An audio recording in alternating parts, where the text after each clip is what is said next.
What's good, everybody? Welcome back to Sure, Inside sure. the Green Room with Danny Green. I'm Harrison Sanford, checking in on all the major activity in the National Basketball Association. And my calendar says it is Tuesday, January 9th. Well, January 8th was quite an eventful day in the NBA. We saw Tyrese Halliburton get helped off the court. We got injury news with Ja Morant, and we also got some interesting quotes from Draymond Green. We're going to break that all down right here over the next 25, 30 minutes or so. First and foremost, Danny, let's talk about Ja Morant. He is now out for the season with a Yeah. shoulder injury. This is a team that was playing at a pretty good level ever since he came back from injury, particularly over this past weekend when they were able to get wins over the Los Angeles Lakers. And even without Ja, was able to get a win over the Phoenix Suns. But now, Danny, hmm Ja's no longer a part of the team for the rest of this season. What's your reaction to that?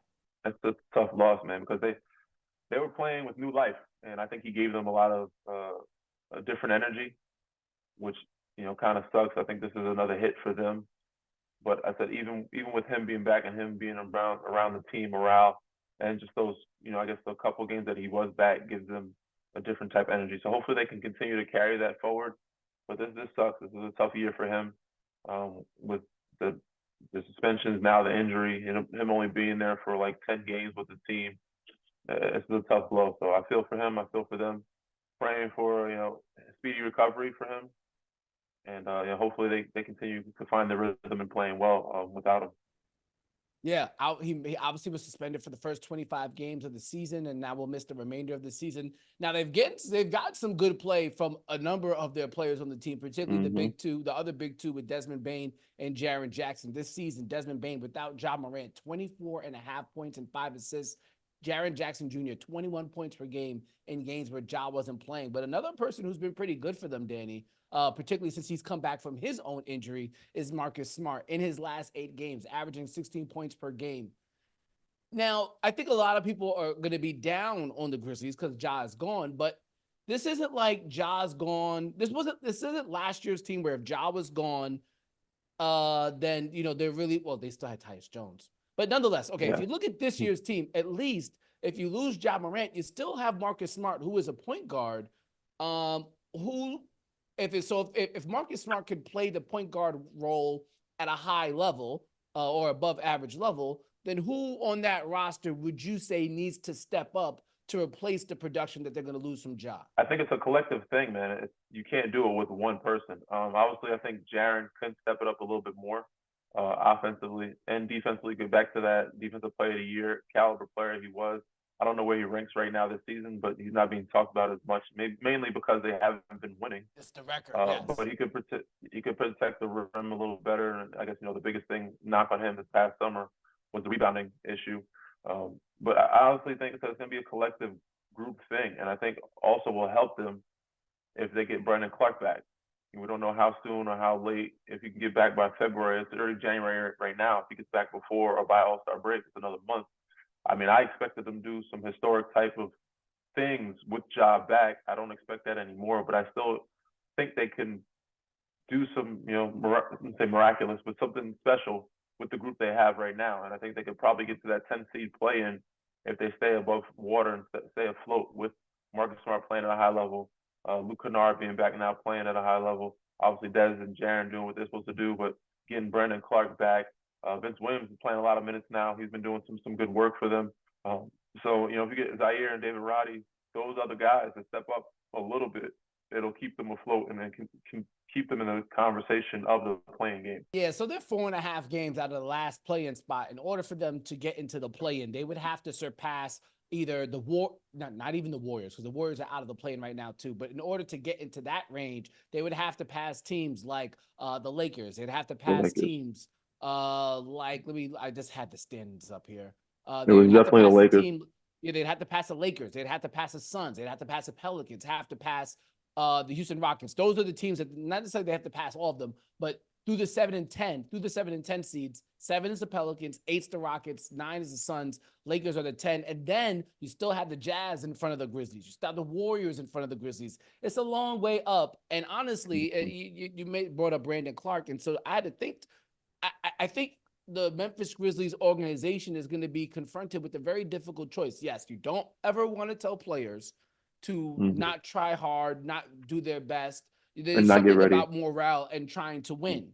However, Danny, Is it worth it? the Grizzlies own their first round draft pick this year. So there is a world where you can have a core of Ja Morant, Marcus Smart, Desmond Bain, Jaren Jackson Jr., with Steven Adams coming back, with Brandon Clark coming back, and maybe a top 10 draft pick. So, yes, they might still try hard and still not make it into the play-in, but I feel as if you're the Grizzlies organization I definitely would not be making any trades at the trading deadline. You might you might as well hold on to any asset that you have and just let this team play out as they can. Let Jaren continue to improve without Ja. Let Desmond Bain continue to improve without Ja. Maybe you get maybe you get a renaissance or like a complete surprise from a Zaire Williams, from a David Roddy. One of those guys really develops on the second half of the season and they turn themselves into even a better NBA player. I think that's the route you have to go again. When you have that first round draft pick and you have such a young core and you're Memphis where you're not necessarily a free agent destination, I wouldn't be trying to supplant what Ja, I wouldn't be trying to replace what Ja is now missing from the team, because at the end of the day, you're going to end up you might end up being a long-term winner from this as opposed to a short-term loser. I wouldn't go to officially trying to, not saying tank, but and giving up. I just wouldn't rush the other guys to come back sooner than later. You know, I'll let Brandon Clark take his time coming back. I'll let Steven Adams take his time coming back. I'll let those guys get healthy. So I wouldn't rush that. But the other guys, I would want to stay healthy and keep them in rhythm and figuring out, learning the system, learning each other, having good chemistry. So I would still allow those other guys like Marcus Smart, Luke Kennard, and you know the other guys that brought along to rhythm and learn the system and playing within Memphis. And again, Zaire, David Roddy, Jake Laravia, you know, those guys, some reps and learning and playing more, maturing as players because they could be special down the line. So yeah, I agree with you. I just wouldn't force the issue with other guys coming back, but necessarily I wouldn't tank, if you will, or give up and throw the towel in. But I would let those other guys continue to play out and you know, learn and mature. Yeah, for sure. That's definitely a big blow to the Memphis Grizzlies. But again, I'm of the belief that in the long term, this could definitely pan out well. One more quick question on Ja, then we move on to Draymond Green. So Ja now gets injured. He obviously had the 25-game suspension, and Ja has had his fair share of injuries throughout the course of his career, and some of it has really been, I'd say, swept under the rug because they played so well without him because Tyus Jones was there. But I think now if you look at Ja himself as a basketball player, Danny, what concern, or do you have a concern with how his game and his health is going to develop over the course of time? He's not a stand behind the three-point line type of three-point shooter. He's an attack the rim basketball player. And unlike a Russell Westbrook, he's not necessarily stocky like Westbrook is. And we've seen, and obviously we don't want to see it, but we've seen injuries to explosive point guards. The first one that comes to everybody's mind typically is Derrick Rose. What can Ja do to make sure that this is the last? I mean, obviously there's sometimes you can't do anything about it, right? You can't help it. You can't help it. What do you do about this potential injury concerns? Luckily, it's never been any leg, knee, or foot, or you know, ankle injuries. Nothing in the lower extremity. So I don't think he has anything to worry about when it comes to explosiveness and attacking the basket in that sense. I don't know how he hurt the shoulder. I don't know what the play was. I didn't see the play. I honestly thought when I saw he was out against Phoenix, I thought he was resting. So nobody knew what the severity of the situation. So yeah, I mean, for him, he's going to continue to do that. That's just who he is. But obviously, developing mid range, and he can shoot. He can shoot it well. He can shoot the three a lot better. Continues to develop that part of his game. He is a high IQ player, so he knows how to get what he wants when it comes to pick and roll situations, not only for himself but get his teammates involved. So yeah, you know, continue in that floater, continue in the mid range, continue to extend that three ball, and picking and choosing wisely of when to attack the rim, but that's what he's good at, what he does, you know, with his speed. So I guess the biggest thing is being careful of, you know, not hitting the floor as much. Guys come to mind like Allen Iverson, Tony Parker, you know, smaller point guards that are always, you know, getting foul calls by throwing their body in there. You know, being careful, picking and choosing wisely when to throw your body, when it's worth the risk or not to do so, and find a way to get fouls in other ways. You know, by sweeping through, or guys doing like a crafty veteran moves to get the fouls instead of putting their body on the line as much. So other than that, man, you got to play his game and see it play out. Some guys' bodies are different than others. Thankfully, Tyrese Halliburton got injured and it wasn't nothing major, serious. Luckily, but unfortunately for Ja, this one was more serious than that one. And hopefully it's the last one. But luckily, it wasn't like a lower extremity where his legs and knees and everything are good, and you can kind of bounce back with running and jumping the way he's normally used to. All right, let's switch topics here to Draymond Green, who's now back on the court as well, at least in the practice facility for the Golden State Warriors. On Monday, he said on his podcast that he had a conversation with Adam Silver as all of the controversy was really starting to swell surrounding him following his incident where what was the last, bro? He did so much, I almost forgot. So he choked Gobert. What was the thing that got him suspended though? Was that it?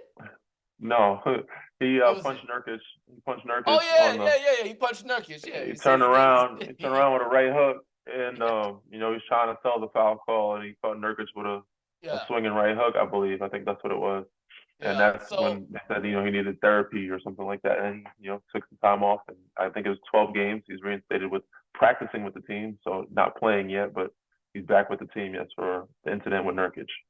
Yeah. So, okay. So in his pod, he said he had a conversation with Adam Silver, and he had told Adam Silver apparently that he was just going to retire. It was all the controversy surrounding him was a little bit too much. Your reaction to him contemplating retirement because of all of the controversy surrounding him? I mean, I think it's just normal, natural human nature to, when you're away from the game and there's a lot of media and a lot of things magnified of what you've done and what you're doing, and a lot of negativity. I think it's something that crosses your mind. I don't think it's something that you seriously contemplate when he just signed back for a good amount of years, for a good amount of money with this team that's been great for so long, and he's not that old yet, So, but I can be a form or attest to somebody that's up and back and forth with it, being away from it, or not getting or not feeling the same when you're out there, or not feeling that the game is the same, not knowing what the next move is or where you're going to be. But he knows where he's going to be, so it's a different situation, different scenario. But when you're watching the game from the couch and seeing how much fun is going on, and every time that your name comes up or people are forgetting about you, or there's some negativity or some negative media comments, I think it's just human nature in you to be like, you know what, maybe it's time for me to move on to the next thing. Maybe it's time for me to just let this go. But it's sometimes, so when you're going through a phase like that, some guys have had injuries. Clay, I'm sure, had injuries. He probably thought about it. DeMarcus Cousins, there's certain guys that have been unfortunate situations. Luckily for Draymond, he doesn't have a major injury.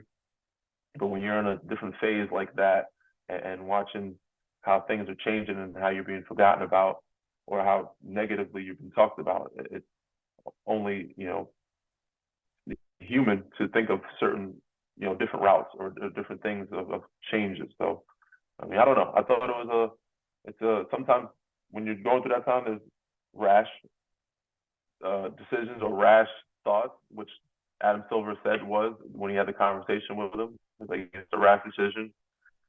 Some guys make, and Draymond's an emotional guy, on the court especially. So, I could see that happening. But, he has a good corner, good people around him to talk him out of those emotional decisions. But, it's something that he has to weigh on himself personally. And, I'm still talking about it, but eventually, when it comes down to it, it's really his decision of what he feels is right for him. And he may come back and be like, you know what, this is not for me. This is not my it's not my time anymore. And he may give up. So we have no idea, but I think he'll be fine. I think he'll be back once he's back on the court and playing and then being around his guys. I think it's just withdrawals of him not being around his teammates as much. Yeah, I could definitely see that. In fact, Draymond actually had a press conference today with the Golden State Warriors media, and he's definitely going to be needed because now they're going to be without Chris Paul. And if you go back to last year, Draymond Green was leading the team in assists. He actually said this to a reporter after they asked him in terms of his intensity level, getting back out on the court too much. He said, "I've cost my team enough. It's not time for me to come back and be like all right, I'm going to take my time and get back when I can. No, you caused this on yourself. You don't get the grace. So it sounds as if Draymond Green understands that, like, a lot of not all of what's wrong with Golden State is on his shoulders, but he's definitely a part of what's been going down there negatively. So his intent, it seems like, is to get back out there and try and win as soon as possible and win as much as possible. Where do you think the Warriors fall between now and the trading deadline? Do you think they're going to lean towards, okay, Draymond's back, maybe Wiggins has some type of renaissance? We've seen Jonathan Kuminga get in the starting lineup the other day. Maybe because he's one of their leaders and definitely their most vocal leader. Maybe he gives them a change of course that makes them believe that this roster, as presently constructed, could potentially make a playoff push. Or do you think the same type of energy that was around the team basically to begin the season will still last up until the trading deadline? Well, I said it's good to see Draymond understands he's not a dummy. He has a high IQ. He knows the situation. He knows there's a sense of urgency of him getting back on the floor and them having bodies whole. Gary Payton II has been out. Chris Paul has been out. They've had injuries. They need defense, and he's one of the main leaders on that end of the floor for them. He is the main leader of the floor for them defensively. With GP2 out, that's another defensive body down. That's what they've been lacking. And also, with CP out, they take away another point guard, which allows Steph to play off the ball. So with him on the floor, he can be point forward. You got Podziemski out there, he can play point, keep Steph off the ball. And Clay, they can do what they do. You got Corey Joseph coming off the bench for another backup point guard, but they definitely need Draymond as that point forward and defensive, vocal leader, the quarterback back there to help orchestrate the defense. Do I see them making a move? I see them giving it some time and maybe a couple weeks, but I do, if things don't change with certain guys on that group, I could see them making a move by All-Star break. You got a month away from right now. I'd say about two weeks or so. They'll give it maybe 2 weeks. By that third week, I think they're going to be looking to shop something to make a change if they don't have a resurgence from Wiggins or Draymond. I don't know if they're moving Draymond, but if they don't have enough firepower to get to, they see a rhythm or a chemistry where they can get to at least that 7-8 spot. If they don't see that happen, if they stay in 10-11, I can see them making a move. But if now they're racking up some games or at least winning or staying afloat and winning some games more than above 500 and winning, I guess, in the next 2 weeks, they probably play, let's say, 6 to 8 games, 8 to 10 games. The next 10 games, if they win 8 of those games or 7 of those games, I think they'll keep with the group they have going. But if they go, another 4 and 6 or something like that, then they're gonna have to make a move. Yeah, sounds about right to me. As we get ready for the last stretch run here of the NBA regular season, going into the trading deadline, which is always an interesting time in the NBA calendar, we are also, at least I am, and I know some of y'all must be too, looking ahead to the NFL playoffs. When we come back from break, we're going to take the NFL playoff structure and apply it to NBA teams and pick who would win the NBA title under those current seedings. We'll be right back on Inside Green Room. All right, back with more Inside the Green Room. Harrison Sanford, Danny Green. You guys already know the vibes. Yeah. And I'll be watching the NBA this weekend, but best believe I will 100% be watching the NFL playoffs. So in honor of Super Wildcard Weekend in the NFL, I have taken the current standings as it stands right now in the NBA and made 2 playoff brackets, Western Conference, Eastern Conference, in honor of how the NFL does it. And I'm apply it to the NBA. So, Danny, let's break down the Eastern Conference first. So, in the NFL, the 1 seed gets a bye. So, right now, the Boston Celtics would get a bye. That would set up a matchup between the 4 and 5 seed, Magic versus Heat. Now, I'm going to do it just like the NFL does it. It's only one game. Only one game, Danny. We could assume perfect health, though. We'll assume perfect health. Okay. Right now, Magic versus Heat. The Magic would be the home team, a one-off. Who wins? When it comes down to playoff time, you can't go against Jimmy Butler. You know what I'm saying? But the way Orlando's been playing, they've been playing extremely well. They beat Denver this past week. I think they beat, who else? Was it Phoenix? They beat a couple good teams this past week. They beat the Kings. They almost beat the Kings. Because the Kings in double overtime. In double overtime, they lost to the Kings, but they beat the Denver Nuggets, and I feel like they beat somebody else. That was a pretty good team that they just played. But in a one-off, I'm gonna have to go with Jimmy. He's not gonna allow that team to lose in that type of atmosphere, type of playoff situation, where they don't make it to the next round. If they're fully healthy, Miami's fully healthy. They're more mature. They've been there. They have guys that have been to the finals. They have guys that have been to the Eastern Conference Finals. So I'm gonna have to go with Miami for that one-off with a healthy Jimmy Bam, Tyler Hero, Kyle Lowry, Kevin Love, Caleb Martin, the guys who have that experience that have been there last year. Totally understandable. In his last 5 games, Paolo Banchero, 33 points, 9 rebounds, 8 assists, absolutely hooping. All right, so that's one side of the bracket. Who did they beat beat the the Hawks. last? It was a win over the Hawks, and then they had 2 losses before that. Who they beat before the Hawks? It was Denver and who else? So last 5 games, a 7-point win over the Hawks, 2-point win over the Nuggets, lost to the Kings, lost to the Warriors, lost to the Suns, beat the Knicks by 11. But that was the Knicks without OG Anunoby. We could talk about that another time. All right. Also, all right. So let's go to the other game. So that would set up the Celtics versus the Heat in a one-off. Mm-hmm. Who would win? The inconsistency of Miami after having to go through a battle with Orlando, I see them losing. Did you not see what happened last year? Last year. It's a different team on both sides. They lost a lot. They didn't gain much. Boston gained a Drew Holiday and a Porzingis. It's a very different team now. Okay, that's fair. So we'll go with Boston in the Eastern Conference Finals, or the Eastern Conference Championship game, if you want to keep it to NFL terms. All right, so the other side of the Eastern Conference, that would put the 2 seed Milwaukee Bucks against the Cleveland Cavaliers at the 7 seed. Who wins? One game only. Milwaukee Bucks. And I think you agree with me on that one. Cleveland has been very up and down. At full health, they haven't had enough time together, the chemistry. I just think with the experience in Milwaukee Bucks, I'm going to have to go with them for a one-off with Giannis. I can't go against Giannis and Dame. Dame time and clutch moments, those guys step up and do what they're supposed to do. Yeah, just make sure the equipment manager's on his P's and Q's there in Milwaukee. All right, let's go to the 3-6 matchup. 76ers taking on the Pacers. 76ers, the home team. Let's assume Tyrese Halliburton is healthy, not suffering from the hamstring strain. 76ers Pacers, who you got? I mean, the Pacers have given the Pacers ran them off the court on their own court earlier this season, Danny. A one-off. For sure. Pacers 76ers, who wins? They only played one game this season together against each other? I thought they played more than one. There's only one that's come to my mind, at least. They played 2 games. It was an in-season tournament game, and they beat them in the in-season tournament game. The game before that, they played back-to-back. The game before that, Sixers beat them pretty well. And since the season tournament, Indiana has not been playing the same since then. And I think Philly has the experience to have Joel Embiid. You cannot bet against Joel Embiid, a healthy Joel Embiid. He's been unhealthy in most last couple playoffs runs, so it's been tough. But I see him, for one off, Tyrese Maxey stepping up the way he has, and other guys, playing. And Nick Nurse, the coaching, I'm going to have to give it to them. All right, so one off, 76ers versus the Bucks. I'm going to go with Philly. I'm going to go with Philly. I just don't, Milwaukee got them early in the year, the first game of the season, very close game. But I think Philly would get them in a one-off. All right, one-off then for the Eastern Conference Championship. Celtics 76ers. That's going to be the one, man. That's the rematch, right? That's a tough one to bet, man. It's hard to say. It could go either way. It's a 50-50. It's a toss-up for me. I think it's any given night. Is it at home? Is it in Boston? Is it in Philly? It would be Boston. Would be the home. Boston would be the home team. That's the 1 seed. I don't know if Boston loses at home, but I do think Philly could. I do think Philly can get them.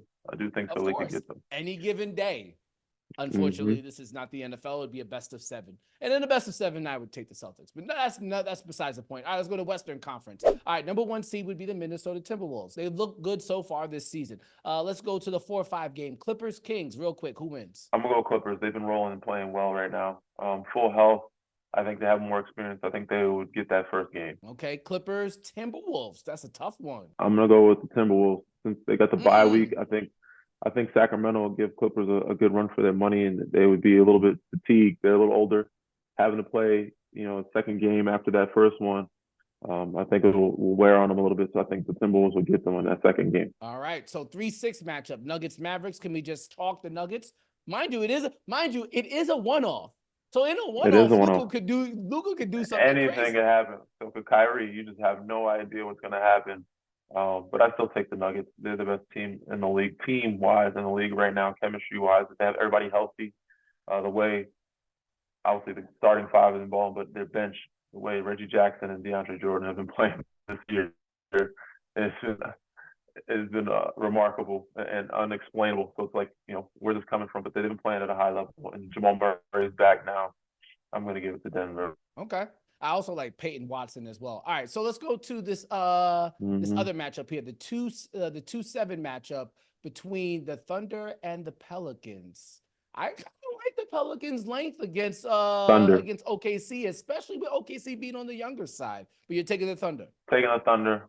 Shea, special kid. He's gonna do what needs to be done. Chet is pretty good, is very core rookie, and they have a lot of other guys that can do some good stuff. Jalen Williams. Isaiah Joe coming off the bench, having a year, man. It's good to see. Proud to see. He's found a home playing well. They have a good starting five. I think New Orleans is just too up and down, and I don't think they shoot the three ball well enough for me to trust playoffs or in these type of scenarios. Yeah, I think they have a glut at wing. I think they need to find a way to get Trey Murphy the third and Jordan Hawkins some more minutes. They would really open up the floor. That is what it is. All right, so you got Nuggets taking on the Thunder. Who wins? I'm gonna go with the Nuggets. I'll go with the Nuggets. Okay. All right, so that would put Nuggets versus Timberwolves, Western Conference Championship. You're going Nuggets again. Yeah, I'm going Nuggets. Even though I just don't see anybody right now. Let's not forget. It's a one-off. It is a one-off. I think it's very, very possible that any one of these teams can get the Nuggets. I think for sure OKC can get them. Like Minnesota for sure can get them. But if I'm going with a team that I'm going to put money and I'm betting and trust the team, I trust them over the other team. I just think it would be an upset if the other team. They're going to have home court advantage in Denver, my understanding. They get the bye. So if they're at home, they don't lose at home often. All right, that's fair. And then, all right, so the finals, there we go. The Nuggets taking on the Celtics. Who wins? One off. Actually, I'm still going Denver. Jokic is too talented. He's too special. The guy makes shots when it's time, when it's needed. And Denver has been there, so they know how to win. They find it. Aaron Gordon's been playing at a high level. Him and Jokic, that big-to-big passing has been tough to guard for any team. And so Jokic hasn't missed many shots of the late, and even one that's being a half-court game winner. It just finds ways to put the ball in the basket when it's needed. Okay, fair enough. I would disagree with your bracket, but you're the one who played in the NBA, not me. So we'll roll with your picks. What's your bracket? Right. Who do you have? My bracket, I probably would have had the Timberwolves beating the Nuggets. And really? I probably would have had in a one-off. Let's not forget the Timberwolves probably played the Nuggets the best out of all the teams that the Nuggets saw in the playoffs last year. So they have the two bigs, for sure. And that was without Naz Reid, and that was without Jaden McDaniels. In a one-off, especially with the Timberwolves being the home court advantage team, I would take the Timberwolves in a one-off, not a best of seven. Not a best of seven. I wouldn't. I just don't think Jaden McDaniels and Ant-Man are ready yet for that. They've played in the playoff like atmosphere before. And I think last time we've seen Ant-Man, which I'm sure he'll learn from, and is playing against the Lakers, he had a tough game. He was averaging 35 and 5 in the playoffs last year against the Nuggets. Yeah, but who did they lose? Didn't they lose in the play? Nah, they lost the year before. They lost the playing game to the Lakers last year, but then they beat the Thunder, so they qualified for the playoffs.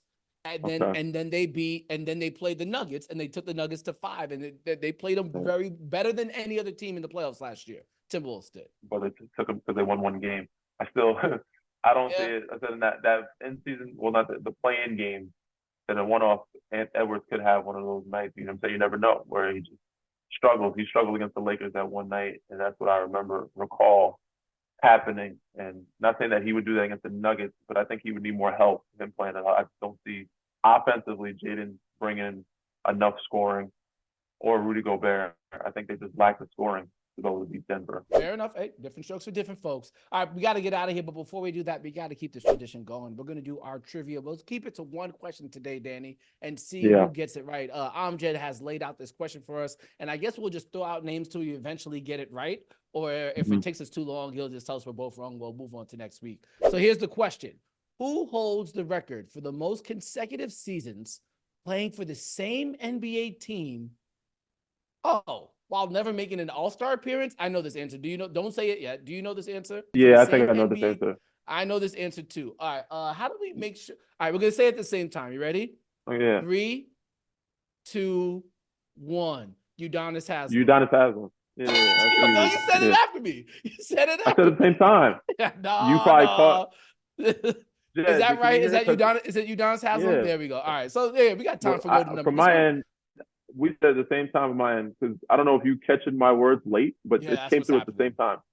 Yeah, that's what's going on. All right. Let's do question number 2. Yeah, mine is delayed for sure. Which NBA player active in the league today has the highest career free throw percentage among left-handed players with a minimum of 500 free throws attempted? I got the answer already. I can only think of one person. Ready? 3, 2, 1. James Harden. James Harden. Yo, you see? No. Mike Conley. Wow. Yeah. Bro, mine's delayed. I'm literally saying at the same time you're saying it. You're just not hearing it. I'm not listening to you and then saying it. It's coming out at the same time. All right, so we're both wrong. Okay, all right, last one. Yeah, I'll record it for you so you can see it. Nah, you're good. I believe you. Auto system. Okay. All right, among current NBA head coaches, who has the highest winning percentage as a player during their NBA career, despite not being a Hall of Famer? I think I know this answer. I think I know the answer. He's not a Hall of Fame player or not a Hall of Fame coach? Not a Hall of Fame. Well, you could just get in at if you're a Hall of Famer. Yeah, I know who it is. I'm gonna say it earlier before you, so I'll say it at 3, and you say it after. 3, 2, 1. Steve Kerr. There you go. Yeah. Okay. All right. So we called the draw. We both got it right. There we go. Yeah. So yes, Udonis Haslem, most consecutive seasons played for that same NBA team while never being Mike Conley. Mike Conley leads the NBA in left-handed player free throw percentage. And Steve Kerr, highest winning percentage as a player during his NBA career. All right, maybe we'll get stumped next week. Well, the Mike Conley one got us, but we're gonna have to break this draw next week around. Hope you guys enjoyed the show. We'll see you guys next week. Make sure you subscribe, rate, review, and find us on Instagram or Twitter. Until next time, y'all. Peace.